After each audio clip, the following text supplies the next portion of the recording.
Only real injury update, Aaron Jones was just evaluated for some ribs, but did return, took a hit right there, and he was able to tough it out and come back. Really resilient team win. Cannot say enough about our defense, the way they battled, and after time and time again answering the call, getting the ball back in the second half, and clearly tons of time of possession, tons of yards. We moved it, but not good enough offensively if we're not scoring points, and even then to turn it over the way we did, we've got to find a way to execute and find a way to end the ball with the possession in our hands and the snap with the possession in our hands. I know we will rectify that problem and go back to putting points on the board when we get down there. But just just looking even it's interesting. I don't know if I've been a part of one of these stat lines wise with that kind of time of possession, 82 plays, getting that many run attempts off. But I was proud of the way the guys just kept playing. Defense picked them up, and then Park shows up on on Tuesday, and with McQuaid and Ryan Wright had a couple nice holds in there as well. It looked like from the blind's eye. So execution of a team around, when you don't have the performance that you want in any other aspect of your team, that's a team win. These guys can have a lot of confidence moving forward from that, getting that win here today. How do you walk off the field thinking about Sam's performance? Yeah, I think, the first interception, ball gets tipped up. We're trying to throw Justin a slant, and defender does a nice job not letting him in there. And maybe, I just think there's times his confidence in guys is maximum to take some chances on some of those close plays. But, listen, we're able to, Sam made a lot of plays too, ran the offense, got us into in and out of some plays, into the right runs. Execution was, really going to come down to those three plays when you look at the whole the whole day. Really, I thought the second, the last two interceptions are more so him just trying to make a play, and he's a competitive guy. But when you're in the scoring zone, I think one of them was on a second down, and then we had, one, on a third down and a little bit further out. Either as space shrinks, you either have to anticipate and put the ball in a place where you want to, or you got to protect the football and progress in rhythm, and he knows that. We'll go back to just emphasizing those things throughout. But I did think you can't have 400 yards of offense without your quarterback moving the ball and making some throws and plays and running the show. So we can improve as an offense. Starts with me. I'll find a way to make sure we're able to execute some plays without turning the football over, and activate our playmakers and rely on our team to continue to find whatever ways we need to win a game. Proud of our guys, 7-2 with a day kind of feeling like that. Those are the types of games that good teams find a way to win, regardless of what it looks like all day. And I'm proud of that. But absolutely a lot of things we need to correct and fix. Kevin, it looked like, I think after the interception where he's on the return, it came off the field kind of squeezing his hand and clenching it. Did he have any issues with his hand? I think it was on the return of the interception. Had a little soreness in there for a sec. Tyler checked him out, but he returned and didn't miss a snap. Did you feel his confidence wane at all today, like as he rode that roller coaster? No, I didn't, and I think it was one of those days. I mean, 90+ shell coverage, they're just not going to give you a chance to really. If you're taking chances down the field over and over and over again, bad things are going to happen because they're just putting a roof on it. That's why we're able to get that many rush attempts off.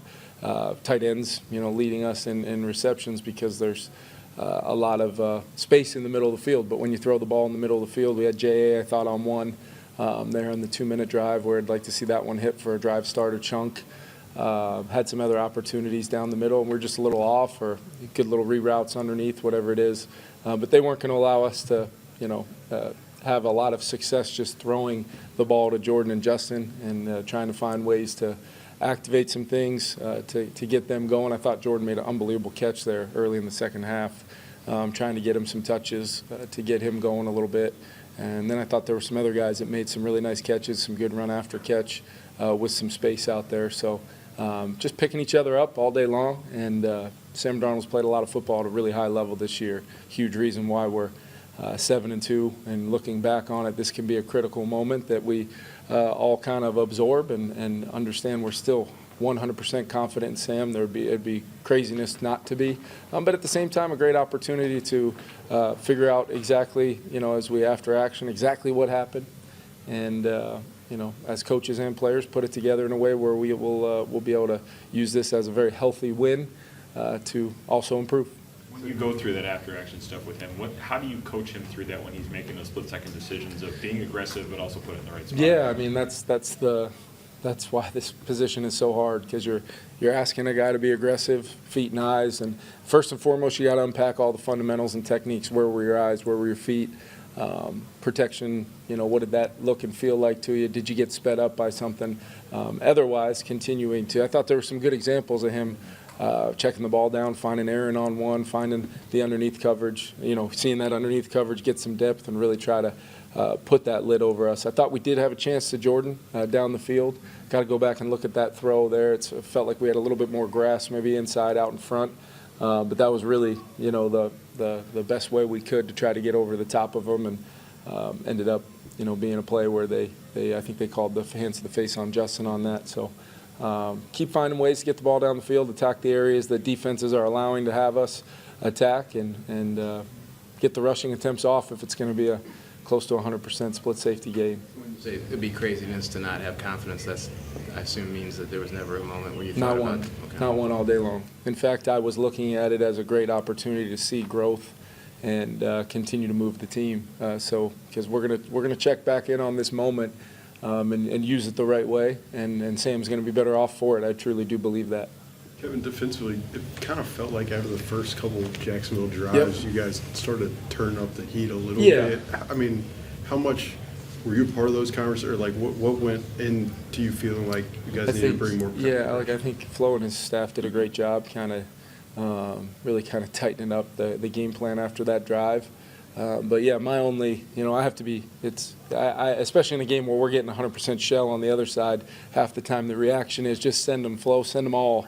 And I got to be careful about that, because, just let him call his game and do his thing. And because it does get like that sometimes.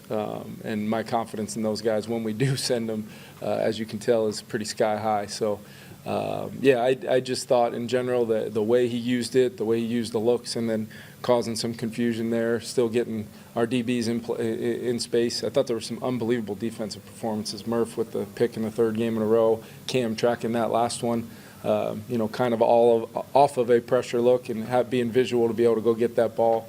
HP, getting the fumble recovery there. And then there were sacks by Gink. I felt JG, I felt Cash and IP back in there again, so it was really good, and we needed it. We needed it to win a game like that with that kind of imbalance in yardage and time of possession, doubling the amount of plays that they had. So we needed that. How much did Cash returning impact the rest of the defense? Yeah, I thought it was big. Blake's there's a reason why I went and got him. He's been having a great year, and getting back to IP and Blake and those safeties and the front felt really good to have that group back together. Give a lot of credit to him for working his way back too. Kevin, you've been consistent for a long time just about your want to be aggressive in the passing game. Yep. How much is that tied to the importance of explosive plays in terms of moving the football, or what? It seems like you're so consistent with that. I wonder why you're that confident. Yeah, I think scoring becomes easier on any drive when you can generate an explosive. We got a lot of ways to do it, a lot of players capable of doing it.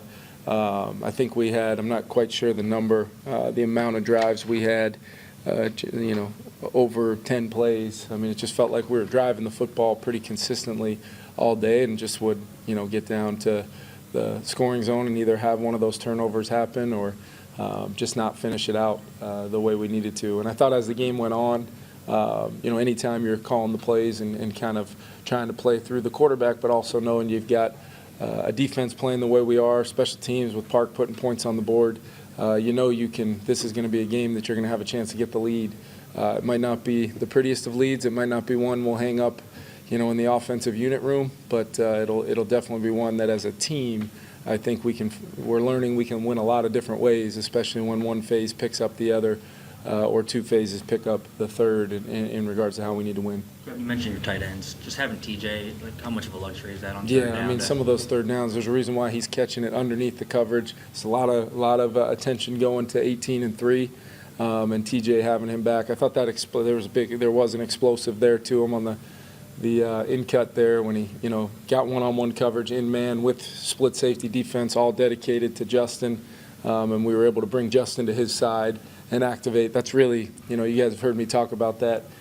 Probably on and off the record of just TJ with Justin away from the passing strength, and what that means in a critical moment like that, because that's one of the ways where maybe you didn't even have the play up, which was not necessarily a huddle call type play, but you're just trying to find ways of accessing the points of the field that you want to while also mitigating risk, knowing that you've turned it over a few times. What was the thought process in the 3rd and 1 there late where Aaron is running and you decide to go with the pass there? Yeah, they were starting to, in their 4-minute defense, they were starting to really load up there, so that the chances of, we just didn't get great execution on the play. Had that guy go inside of the tight end, we really should have kind of a full turn, kind of where we can cut that guy's legs down and simulate, guys firing off and try to get an easy one. I was, just thinking that you could feel a little bit of the desperation starting to show up from a standpoint of committing defenders to the line of scrimmage. So didn't want to take a sack or things like that. In fact, that was, I believe, our first one all day. I think the line protected pretty well for the most part, considering those edge rushers and things. But yeah, I wanted to, if we going to get single high or potentially no safety back there, see if we can pop one there for even a walk-off. But they were able to get immediate pressure and kind of execute a little bit better. On Aaron, do you anticipate any kind of further evaluation? Yeah, I'm sure he'll get checked out. Tough player, but he was able to kind of get his win back. It was one of those things, and once he was able to go, he was itching to get back in there. That's good. The kicker got here on Tuesday, I think. Yep. Just what about the job he did to make for where you guys are winning? Yeah, he was huge, and we had Parker Romo in our with our team before we drafted Will Reichert, and had a lot of confidence through the early part of that kind of offseason program. Was about 2 weeks old at that point when we pulled Will's card in the draft, and we had confidence, and we were going to let them compete, and they did. Will's just been fantastic since he got here, and you can't carry two. But we always knew, in fact, when we let Park go, I said, you should be kicking in the NFL this year with your talent and the confidence that I have with you. We were just lucky he was available in that moment to go get him.